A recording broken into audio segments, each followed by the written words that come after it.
ಸಮೀಕ್ಷೆಯಲ್ಲಿ ಸಿಬ್ಬಂದಿ ಕಳ್ಳಾಟ ಬಯಲಾಗಿದೆ. ಸಿಬ್ಬಂದಿ ಎಡವಟ್ಟನ್ನ ಸರ್ಕಾರ ಒಪ್ಕೊಳ್ತಾ ಇಲ್ಲ. ಯಾರೂ ತಪ್ಪು ಹುಡುಕೋದಕ್ಕೆ ಅವಕಾಶ ಇಲ್ಲ. ಮರು ಸಮೀಕ್ಷೆ ಶಿಸ್ತುಬದ್ಧವಾಗಿ ನಡೆಯುತ್ತೆ. ಕಾನೂನು ಸಚಿವ ಎಚ್.ಕೆ. ಪಾಟೀಲ್ ಹೇಳಿಕೆ ಕೊಟ್ಟಿದ್ದಾರೆ. ವೈಜ್ಞಾನಿಕವಾಗಿ ಜಾತಿ ಸಮೀಕ್ಷೆ ನಡೆಯಲಿದೆ. ನನ್ನ ಪ್ರಕಾರ ಜಾತಿ ಗಣತಿ ಚೆನ್ನಾಗಿ ಮಾಡ್ತಿದ್ದಾರೆ ಅಂತ ಹೇಳಿಕೆ ಕೊಟ್ಟಿದ್ದಾರೆ. ಚಿಕ್ಕಬಳ್ಳಾಪುರದಲ್ಲಿ ಸಚಿವ ಗುಂಡೂರಾವ್ ಏನಾದ್ರೂ ಲೋಪದೋಷ ಇದ್ರೆ ಸರಿ ಮಾಡ್ತೀವಿ ಅಂತ ಹೇಳಿದ್ದಾರೆ. ಇಷ್ಟು ಲೋಪದೋಷಗಳು ದೃಶ್ಯ ಸಮೇತ ಈಗ ಹೊರಗಡೆ ಬಂದಿದೆ.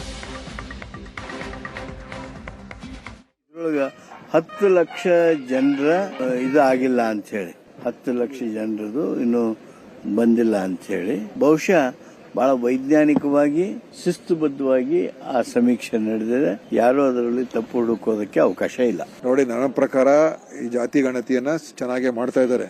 ಕೆಲವು ಕಡೆ ಏನಾದರೂ ಲೋಪದೋಷಗಳಾಗಿದ್ರೆ ಆ ಮಾಹಿತಿ ಇದ್ರೆ ಖಂಡಿತ ಸರಿಪಡಿಸ್ಕೊಳ್ತೀವಿ. ಆದರೆ ಇವತ್ತು ಅದು ಸ್ಪಷ್ಟವಾದಂತ ರೀತಿಯಾಗಿ ಆಗಬೇಕು.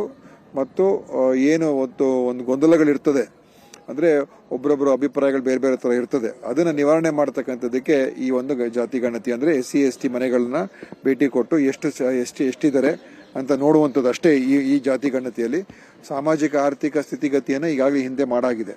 ಆದ್ರಿಂದ ಖಂಡಿತವಾಗಿಯೂ ಇದರಿಂದ ಒಂದು ಇತ್ಯರ್ಥ ಆಗುತ್ತೆ. ಏನು ಇವತ್ತು ಬಹಳ ದಶಕಗಳಿಂದ ಈ ಒಂದು ಗೊಂದಲ ಇತ್ತು, ಅದನ್ನ ಅಂತ್ಯಕ್ಕೆ ತಗೊಂಡ್ಬರ್ತಕ್ಕಂಥದ್ದಕ್ಕೆ ಇದು ನಾಂದಿ ಆಡುತ್ತೆ ಅಂತ ಅನ್ಕೊಂಡಿದ್ದೀನಿ. ಇನ್ನು